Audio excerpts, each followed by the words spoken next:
forth a race of supermen, whose mental and physical powers were developed to the peak of perfection.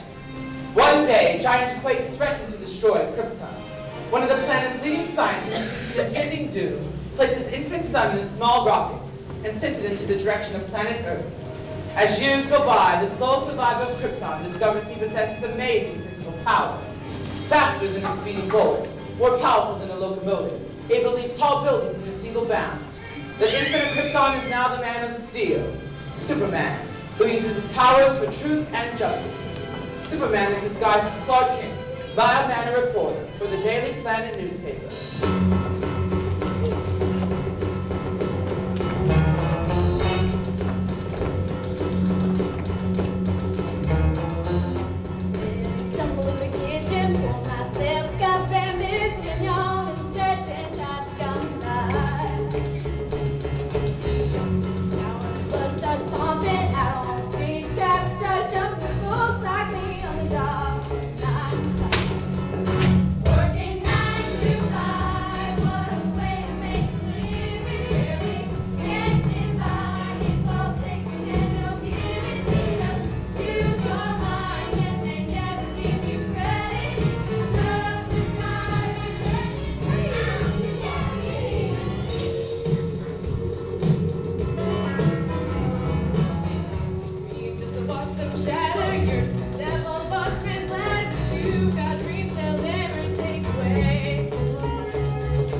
Get over there and see what you can dig up.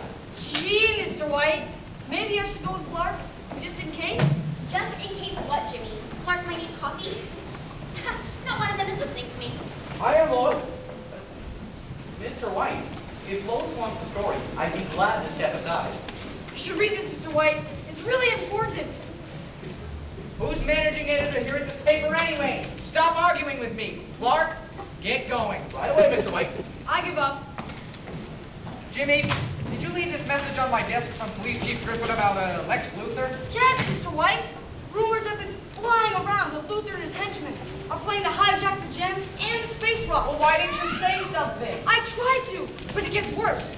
People say that one of the space rocks on display might contain kryptonite. Do you know what this means? It could destroy Superman. Looks like we're getting a front page story out of this after all. Stop the press. Looks like there's more to the story than meets the eye. This looks like a job for Superman.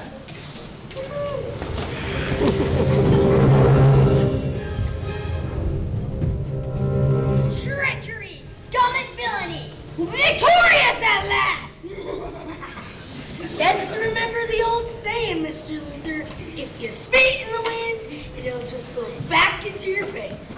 And that's just how you blew into my life, wasn't it, Gallagher? Right onto my head. It was my destiny. Sort of like that dumb hairpiece thing you like to wear. You think a person would know?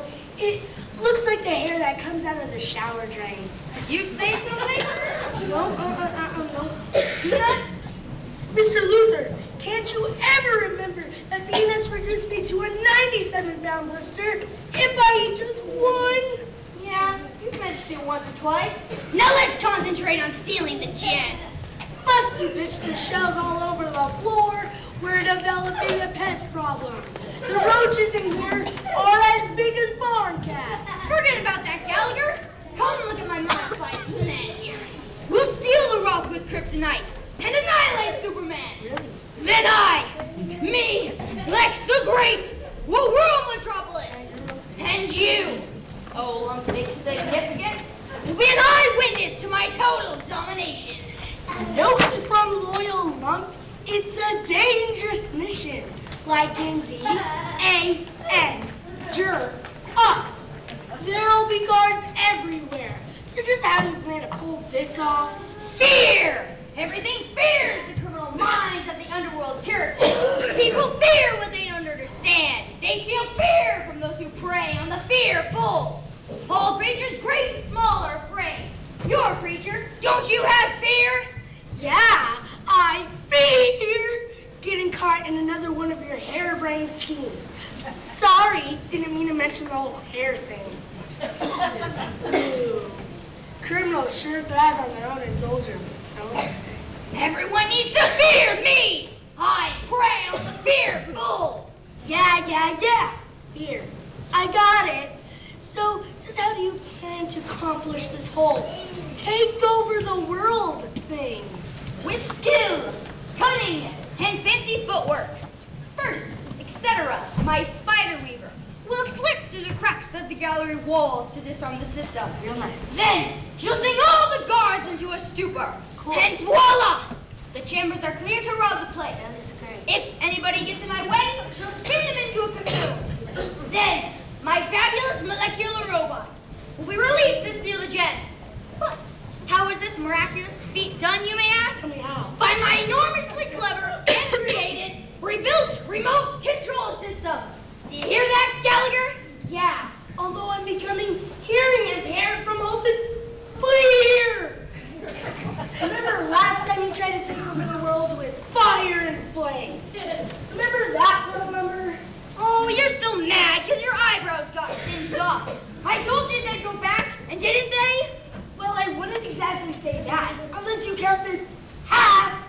Anyway, this will work because I can disengage the robots when I have the gems in my possession.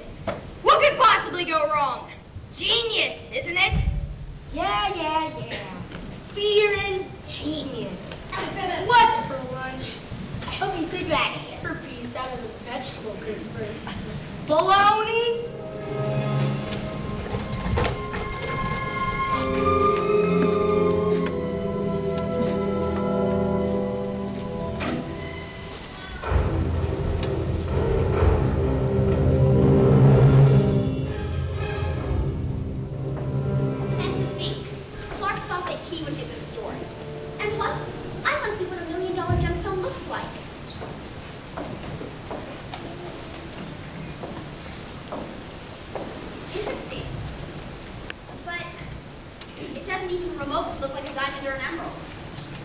May I offer you some assistance? We're closing quite soon. Yes, I'm also new to the Daily Planet, and I'm looking for a story. You know, from a woman's angle, Mr. Dr. Felston, not Mr. F-E-L-S-E-A-D. Last name first name last, given name is Sheldon. I mean, as long as you are taking notes. Oh, that's right. So, Dr. Felston, I'd like to ask you a few questions if you don't mind. No, I don't mind, and indeed, I committed to informing and applying a protective layer of intelligence when I teach common laymen real truths about solid geological matter. I want to create an informative, simple understanding about that and its pattern.